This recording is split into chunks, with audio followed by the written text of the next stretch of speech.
आणि जमलेल्या माझ्या तमाम देशभक्त बांधवांनो, भगिनींनो आणि मातांनो,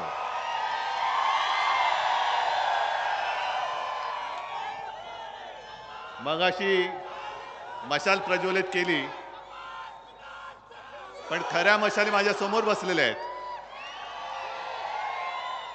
आज 1 मे आहे. 1 मे आहे आपल्या महाराष्ट्राचा महाराष्ट्र दिन.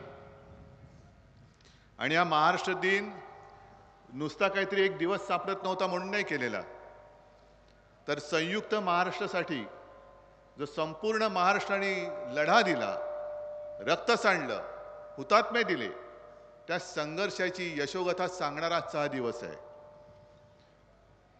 म्हणून सर्वप्रथम मी त्या सर्व हुतात्म्यांना अभिवादन करतोय.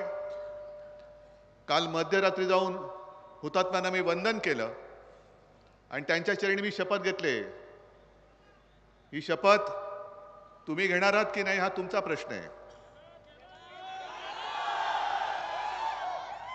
याचं कारण असं की त्यावेळेला सुद्धा जे हुतात्मे झाले, 105 हा आकडा कागदोपत्री आहे, पण त्यावेळेला ज्या एक परदेशी पत्रकार आल्या होत्या, ताया झिंकीन, त्या महिलेनी स्वतः लिहून ठेवलेलं आहे की त्या जेव्हा रुग्णालयात गेल्या होत्या बघायला, तेव्हा त्यांच्यासमोर जवळपास 200-250 मृतदेह पडलेले होते. आणि महाराष्ट्राबद्दलचा आकस हा त्याही वेळेला दिसला होता. मोरारजी देसाई कुठून आले होते? त्यांनी गोळीबाराचे आदेश दिले होते आणि पोलिसांना सांगितलं होतं की माणसांना मारण्यासाठी गोळ्यांचा वापर करा. मराठी माणसं मेली तरी चालतील, पण गोळी वाया जाता कामा नये. हा आकस तेव्हापासूनच आहे. अगदी आपल्या छत्रपती शिवाजी महाराजांनी सुरत लुटली होती, इंग्रजांची वखार. आता सुरतेचे 2 जण महाराष्ट्र लुटतायत. आणि मी शपथ घेतलेली आहे की माझ्या छत्रपतींच्या महाराष्ट्राला जे लुटतायत, त्या लुटारूंचा सुपडा साफ केल्याशिवाय मी राहणार नाही. महाराष्ट्राला जे लुबाडतायत, महाराष्ट्राला जे ओरबाडतायत, मग ते कोणी असो, त्यांना नेस्त नाबूद केल्याशिवाय मी राहणार नाही. मी शपथ घेऊन मैदानात उतरलेलो आहे. आणि ही शपथ तुम्ही सुद्धा घ्यायला पाहिजे. आपल्या डोळ्यात देखत महाराष्ट्राची विल्हेवाट लावतायत आणि तरी सुद्धा मतं मागायला निर्लज्जपणाने हे वखवकलेले आत्मे महाराष्ट्रामध्ये फिरू कसे शकतात? आज भाषणाला सुरुवात करण्यापूर्वी महाविकास आघाडीच्या सर्व नेत्यांना मी तर धन्यवाद देतोच. इकडे सुद्धा जे जे कोणी सगळे शिवसैनिक आणि महाविकास आघाडीचे कार्यकर्ते आले असतील, त्यांना सुद्धा धन्यवाद देतोय. नक्कीच, कारण या कठीण प्रसंगामध्ये तुम्ही सगळे माझ्या सोबत आहात. विशेष म्हणजे सत्यजित, सुजित, उल्हासदादा, तुम्हाला मी खास धन्यवाद देतोय. तुम्हाला खास धन्यवाद देतोय कारण हे तुमच्यासाठी अक्षरशः मरमर मरणारे शिवसैनिक, निष्ठावान. अरे निष्ठावान वेगळं सांगायला पाहिजे. गद्दारांना गाडणारे. तुम्हाला काय वाटतं, यांना मोह दाखवला नसेल, यांना खोक्याचं आमिष दाखवलं नसेल, पण याला निष्ठा म्हणतात. निष्ठा कधी विकली जात नाही, अजिबात नाही. आणि तुम्ही निष्ठावान आहात. आणि मगाशी जे पवार साहेब म्हणाले की सत्यजित सत्यमेव जयते, त्याच्यामुळे सत्यजित आपला जिंकलाच पाहिजे. आणि तुम्हाला खरं म्हणजे मी तुमची माफी मागितली पाहिजे आणि मागतोच. कारण गेल्या वेळेला मीच आलो होतो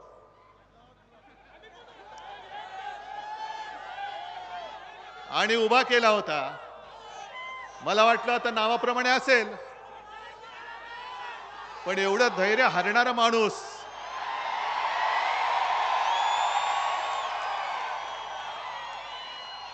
मी नव्हता पाहिला.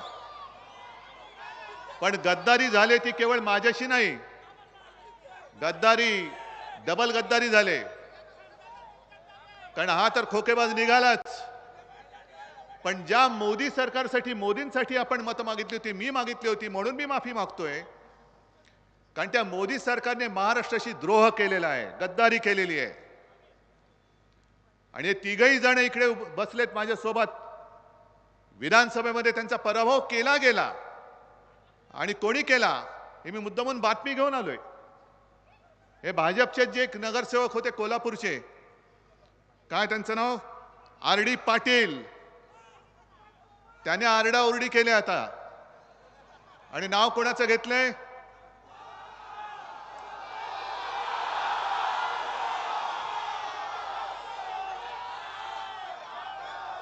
आहे ना लक्षात. म्हणजे हे नुसते खोकेबाज नाही आहेत, हे भाजपवाले एवढे नालायक आहेत. अरे जेव्हा तुमच्यासाठी आम्ही मतं मागत होतो, मी अनेकदा बोललोय आणि ते खरं आहे की संपूर्ण देशात शिवसेना आणि भारतीय जनता पक्ष कोणी त्यांना जवळ घ्यायला तयार नव्हते.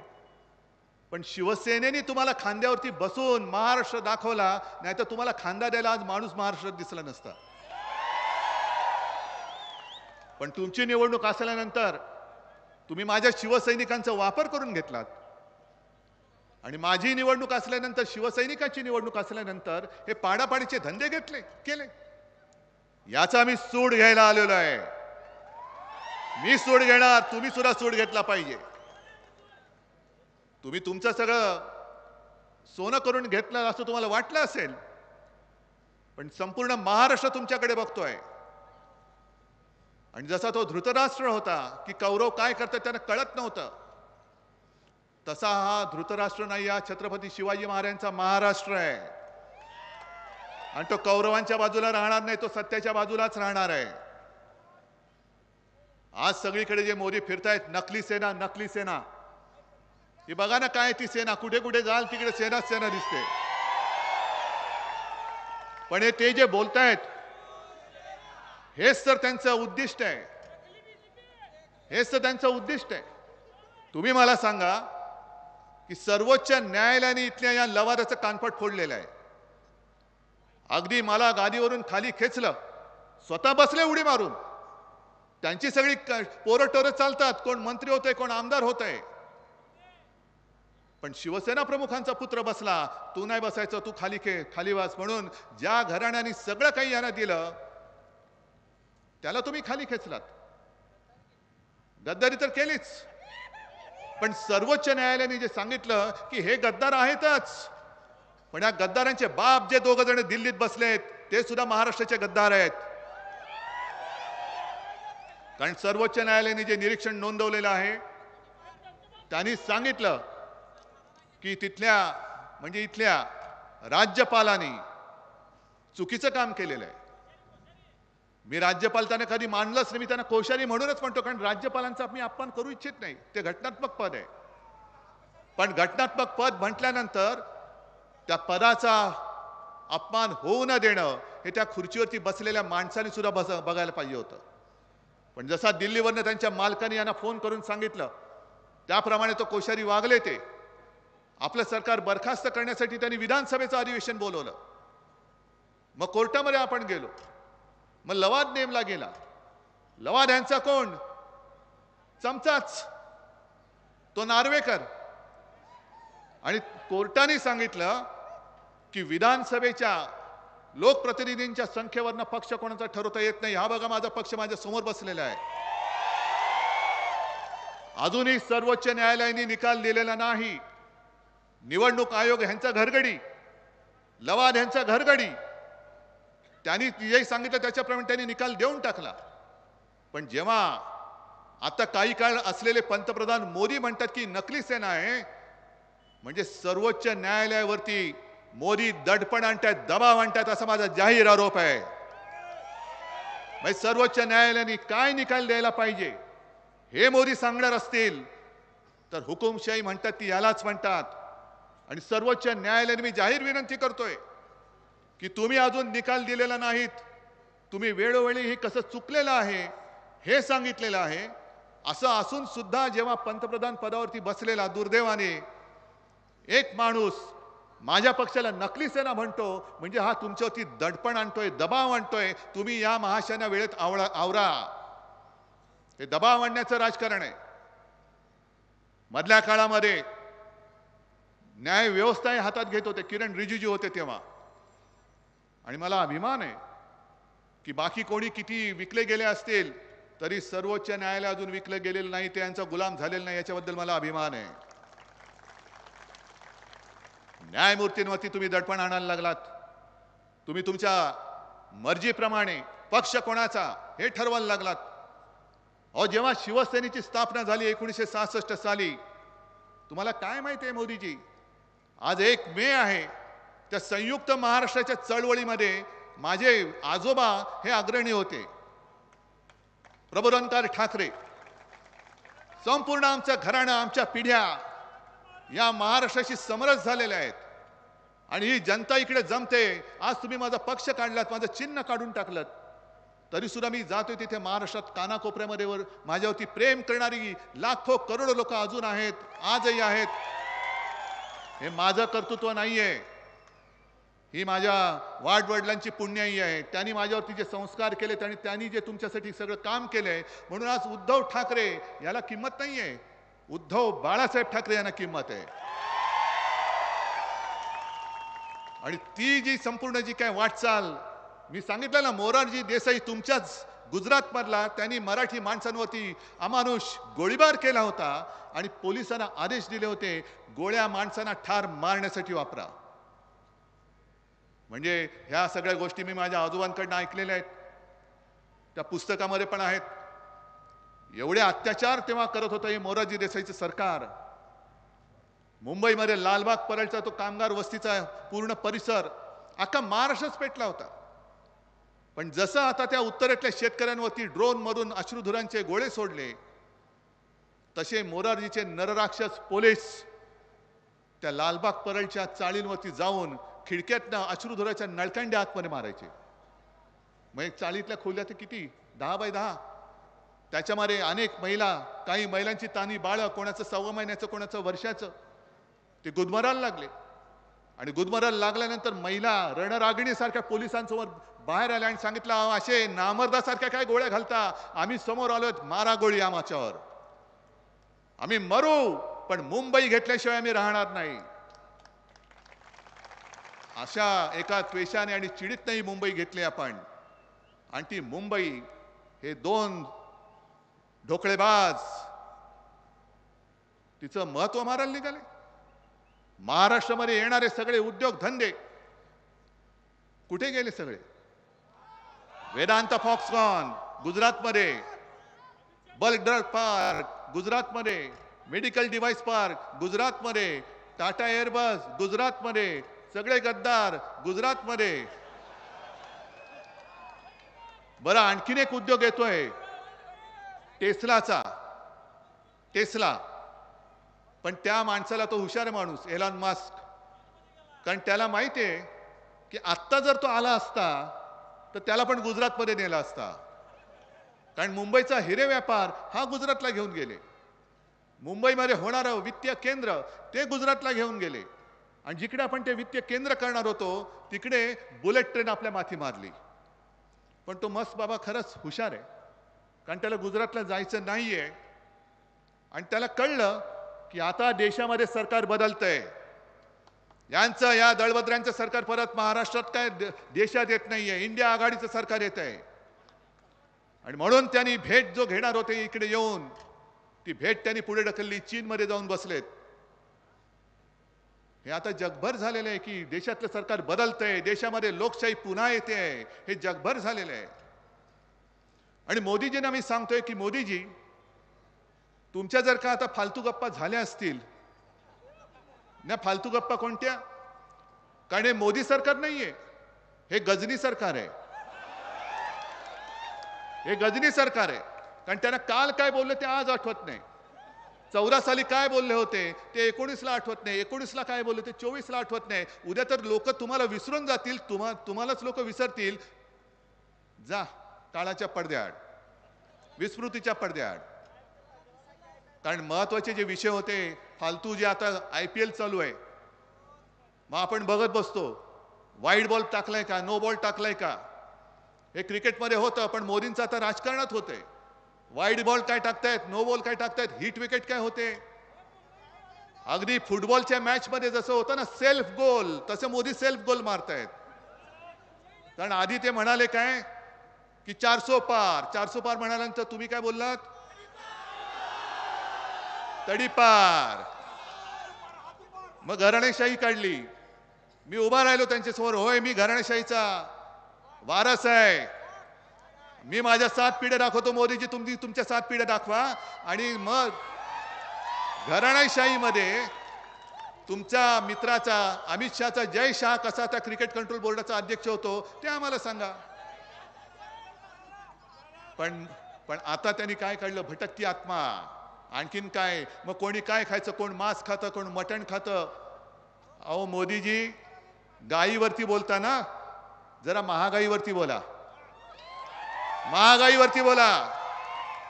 जशी चाय पे चर्चा केलीत तशी मुद्द्यांवरती चर्चा करा, होऊन जाऊ द्या. जर लोकांनी तुम्हाला स्वीकारलं, आम्ही घरी बसू, आम्ही घरी बसू, तयार आहे मी. पण खरे जे मुद्दे जे माझ्या माता भगिनींना भेडसावत आहेत, महागाईचे, तुम्ही शेतकऱ्याचं उत्पन्न दुप्पट करणार होतात, ते दुप्पट तर झालंच नाही.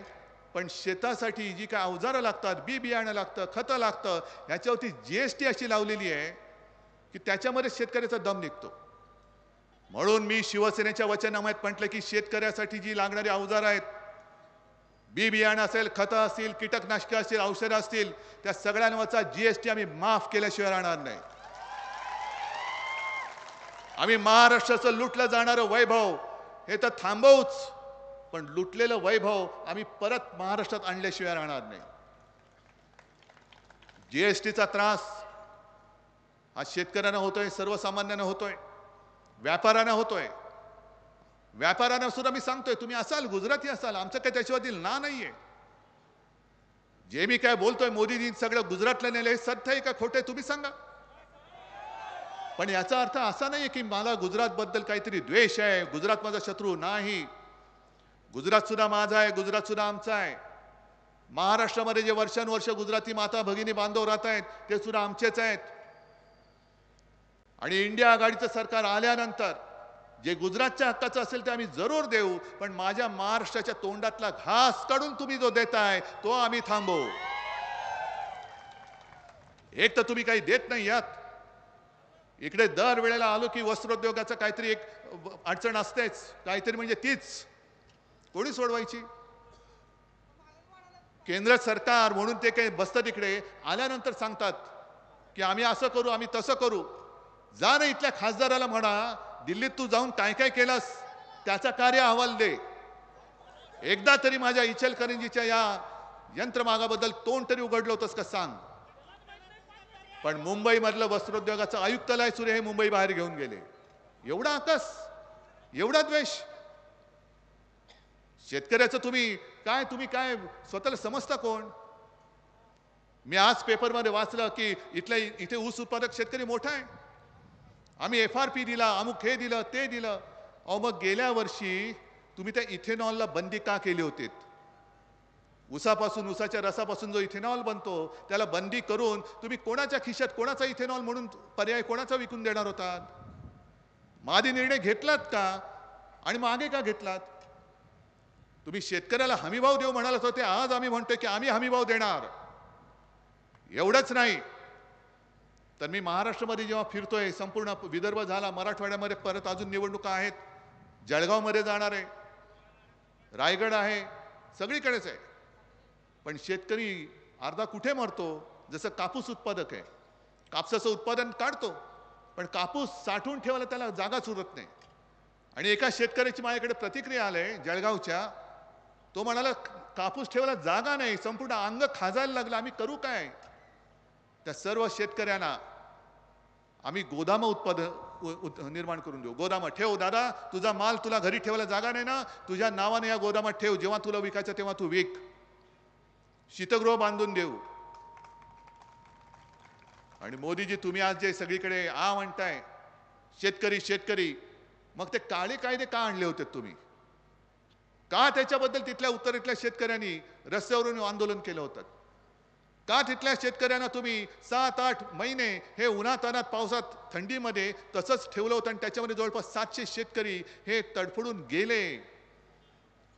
इकडे भटकता आत्मा शोधण्यापेक्षा त्यांच्या आत्म्यांना काय वाटत असेल त्याचा पहिला विचार करा. आज माझ्या शेतकऱ्याचं उत्पन्न तुम्ही दुप्पट नाही केलं, पण ती काय ती सन्मान योजना 6,000 रुपये शेतकऱ्यांना इकडे मिळालेत कोणाला? नाही, काही जणांना मिळालेत, जरूर मिळालेत. पण हे सगळं मी तुमच्याकडनं शिकतोय. तो शेतकरी काय सांगतो की तुम्ही आता खतावरती त्यांनी जीएसटी 5% केला, त्याच्या आधी किती होता? 18%. मग तो काय म्हणाला की आम्हाला शेतकऱ्याला 1 लाखाचं खत जर लागलं, 1 लाखावरती 18% म्हणजे किती गेले? 18,000. तुम्ही देता किती? मग 12,000 माझे तुझ्याकडे, ते कधी देतोयस? मग हे खताचं झालं, औषधांचं झालं, शेतीची अवजार आहेत, पंप आहे, मोटर, सगळंच त्याच्यावरती जीएसटी एवढा लावून ठेवलाय. अहो, शेततळ्यासाठी जे प्लास्टिक लागतं त्याच्यावरती पण जीएसटी आहे. आता तर काही शेतकरी एवढ्या चिंतेत पडलेत की साहेब आम्हाला भीती वाटते. आम्ही यांच्या विरोधात का आहोत? कारण आम्हाला भीती वाटते की हे शेतकऱ्यांना सुद्धा इन्कम टॅक्स लावतील.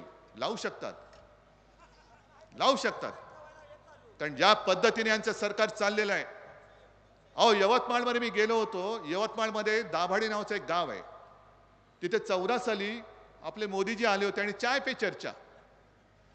मग त्यांनी सांगितलं इकडे मी कापसासाठी एक बाजारपेठ निर्माण करून देईन, आणखीन महिलांसाठी हे करून देईन, आणखीन ते करून देईन. सगळे फसले. तेव्हा आपण सुद्धा त्यांच्याबरोबर होतो. दिली मतं दणादणा. आणि मतं दिल्यानंतर जेव्हा शेतकऱ्यांनी पत्र लिहायला सुरुवात केली प्रधानमंत्री कार्यालयात, उत्तर नाही. प्रधानमंत्र्यांची भेट घेण्याचा प्रयत्न केला, नो एंट्री. एवढंच नाही तर प्रधानमंत्र्यांची सभा ज्या वेळेला त्यांच्या गावात होती त्या सर्व शेतकऱ्यांना पोलिसांकडनं एका बाजूला डांबून ठेवलं होतं. हा असा डांबरटपणा तुम्हाला चालेल? हीच तर हुकुमशाही आहे. आणि जे शेतकरी आता दिल्लीला चालले होते, कशासाठी चालले होते? का तुमच्या खुर्चीवरती बसायला चालले होते? का तुमची खुर्ची पळवायला चालले होते? खुर्ची तर तुमची खेचलीच आहे म्हणा, ती खेचणारच आहोत आम्ही. पण जे सरकार शेतकऱ्याला दिल्लीत येऊ देत नाही, त्या सरकारला तुम्ही आता दिल्लीत येऊ द्यायचं नाही. तुम्ही शेतकरी बनून मतदान केलं पाहिजे. तुम्ही नागरिक म्हणून मतदान केलं पाहिजे. आणि सत्यजित, तुम्ही जे बोललात घटनेबद्दल हे खरंच आहे. कारण मी मुद्दामून काही बातम्याच घेऊन आलेलो आहे. इकडे त्यांचे काही कोणते एक मंत्री खासदार होते कर्नाटकातले, हेगडे. त्यांची बातमी आहे माझ्याकडे. आम्हाला 400 पार का पाहिजे? कारण घटना बदलायची आहे. आता घटना का बदलायची आहे? हुकुमशाही तर आणायचीच आहे, पण घटना बदलण्यामागे सुद्धा त्यांचा हा जो एक आकस आहे महाराष्ट्राबद्दल. कारण घटना कोणी लिहिली? अरे मोठ्याने बोला. डॉक्टर बाबासाहेब आंबेडकर, महाराष्ट्राचा सुपुत्र. आणि तो सुद्धा एका दलित कुटुंबात जन्मलेला माणूस हा माझ्यापेक्षा जास्त बुद्धिमान होऊ शकतो. हे कसं काय? दलित कुटुंबात जन्मलेला माणूस हा माझ्या देशाची घटना लिहू शकतो. हे कसं काय? मग त्याची घटना मी मानणं, मी तर उच्चवर्णी. हा जो आकस आहे, हा आकस लक्षात घ्या. एक तर महाराष्ट्राबद्दल आकस, बाबासाहेबांबद्दल आकस, आणि सर्वसामान्य कुटुंबात जन्मलेला एक माणूस एवढा बुद्धिमान असू शकतो. अरे म्हणून तर त्याला आम्ही महामानव आणि म्हणून दैवत म्हणतो. अजूनही तुम्ही स्वतः दैवत म्हणून तुमचे चेले चपाटे फिरतात, पण तुम्हाला कोणी देवकरी मानणार नाही, कोणीच मानू शकत नाही. आणि हीच पोटदुखी आहे. किती काम केलं तरी शिवसेना प्रमुखांना जे हिंदू हृदय सम्राट एकमेवच, याने किती फुशार काय मारल्या तरी हिंदू हृदय सम्राट हे होऊ शकत नाहीत. एकच. आणि हीच त्यांची पोटदुखी आहे. हे जे सगळे आता गद्दार लोक इकडे इकडे गेलेले आहेत, हे गद्दार, या गद्दारांना मला तेच विचारायचंय की तुम्ही हे जे काय प्रश्न आम्ही सांगतो ना तुम्हाला, सगळे उद्योग पळून नेलेत, तुम्ही काय तिकडे बोंबलला नाहीत? अगदी आता सुद्धा जे मिंदे ते बसलेत कडेवर त्यांच्या, त्यांना सुद्धा मला विचारायचंय, मी बाळासाहेबांचे विचार सोडले का? मी हिंदुत्व सोडलं का? अरे आपल्या मशाल गीतामधलं जी एक तुम्ही घोषणा देता, कोणती? जोरात पुढची बोला ना, जय भवानी जय शिवाजी. हा जय भवानी जय शिवाजी आमचा आत्मा आहे आणि हा भटकता आत्मा नाहीये, महाराष्ट्राच्या मातीत जन्माला आलेला आत्मा आहे. त्याच्यामुळे मोदीजी, तुम्ही भटकते आत्मा तुमच्या गुजरातमध्ये शोधा, महाराष्ट्रामध्ये आमच्या आत्म्याला हात लावू नका. कोणताही मराठी माणूस, अरे आम्ही सुद्धा जय श्रीराम बोलतो नक्कीच, जे तुम्ही नाही केलं ते शिवसेना प्रमुखांनी तेव्हा करून दाखवलं होतं. आम्ही सुद्धा बजरंगबली की जय बोलतो. पण मोदीजी, तुम्ही तुमचं सगळं दाखवण्यासाठी, म्हणजे किती प्रेम आहे याच्यासाठी समुद्राच्या बुडाशी जाऊन बसलात. हा, पण माझ्या तुळजामातेच्या दर्शनाला मंदिरात नाही जाऊ शकलात अजून. काल धाराशिवला होते, मी सांगितलं होतं मोदीजी, एक तर माझ्या भवानी मातेच्या दर्शनाला जा, आणि नसेल तर तुमच्या भाषण लिहून देणाऱ्याला सांगा की माझ्या भवानी मातेबद्दल काहीतरी 2 शब्द तू लिहून दे. एक तर लिहिलात बोललात तर तुमच्या घरगडी असलेल्या निवडणूक आयोगाला सांगा की शिवसेनेच्या मशाल गीतातला तो जो शब्द जो शिवसेना काढणार नाही त्याच्याबद्दलचा आक्षेप मागे घे. आणि जर भवानी मातेबद्दल तुम्ही काही बोलला नाहीत तर आम्ही असं समजू की तुम्हाला आमच्या भवानी मातेबद्दल मनात आकस आहे. आणि मला वाटलं तेच झालं. मोदीजी जिकडे जातात तिकडे सगळ्या दैवदेवतांना आमचेच दैवत आहेत, त्यांना नमस्कार करतात, पण काल धाराशिवला जाऊन भवानी मातेबद्दल एक अक्षर काढलं नाही. हा त्यांचा आकस, हा आकस मला महाराष्ट्राच्या मातीत गाडून टाकायचा आहे. आणि भटकत्या आत्म्याबद्दल जर का तुम्ही बोलत असाल तर काल मी बोललेलो आहे की असाच एक वखवखलेला आत्मा 300-350 वर्षापूर्वी गुजरातमध्ये जन्मलेला आग्र्यावरनं आला होता. का आला होता? की छत्रपती शिवाजी महाराजांनी त्यांच्याशी लढून जे माझं हिंदवी स्वराज्य स्थापन केलं होतं ते बुडवायला आला होता. आपल्या संभाजी महाराजांना दगाबाजी करून पकडलं, अनन्वित छळ करून त्यांची हत्या केली. त्यांना वाटलं आता संभाजी महाराजांना संपवल्यानंतर महाराष्ट्र संपला, पण त्यांना माहिती नाहीये मराठी माती ही वीराला जन्म देत असते, गद्दारांना नाही. 27 वर्ष आज मोदी अनेक सभा घेतात, घेऊ द्या, पण औरंगजेब 27 वर्ष महाराष्ट्रामध्ये राहिला, झुंजला. इथल्याच कोल्हापूरच्या आपल्या ताराराणीने त्याला झुंज दिली होती. पण औरंगजेबाने पुन्हा आग्रा पाहिला नाही. याच मातीत त्यांनी शेवटचा श्वास घेतला. हे मराठी मातीचं आणि भवानी मातेचं हे महत्व आहे. त्याच्यामुळे तुम्ही आमच्या या अस्मितेशी, आमच्या या अभिमानाशी खेळ करू नका. ही मशाल नुसती निशाणी नाहीये, तो धगधगता अग्नी आहे. आणि त्याला हात लावायला जाल तर जो हात लावेल तो जळून भस्म होईल. आज तुम्ही मला वाटतं ठरवून आलेलाच आहात. आलात की नाही? काय नक्की? गेल्या वेळेला मी चूक केली, मी माफी मागितली तुमची. माझ्याच सांगण्यावरनं त्याला निवडून दिला होता, माझ्याच सांगण्यावरनं त्यांना पंतप्रधान केलं होतं. आज मी पुन्हा तुमच्याकडे आलोय. जसं कोरोना काळामध्ये मी तुमच्याशी बोलत होतो, एका गोष्टीचं मला समाधान आहे की संपूर्ण देशात त्या अतिशय कठीण काळात महाराष्ट्राच्या मुख्यमंत्र्याचा नंबर 1 होता. पण हा नंबर 1 माझा नव्हता, हा नंबर 1 तुमचा. कारण मी तळमळीने तुमच्याशी बोलत होतो. सगळे सांगत होते की उद्धवजी कसं होणार, लोक घरात का बसणार, तोंडाला मास्क का लावणार, दुकानं का बंद ठेवणार. मी सांगत होतो की वाईटपणा मी घेईन माझ्या महाराष्ट्रासाठी, पण मी सांगतो ते ऐका. आणि तुम्ही ऐकलत, त्याच्याबद्दल तुम्हाला खरंच महाराष्ट्राच्या तमाम जनतेला मी दंडवत घालतो. आणि म्हणूनच हा आपला महाराष्ट्र आपण कोरोनापासून वाचू शकलो.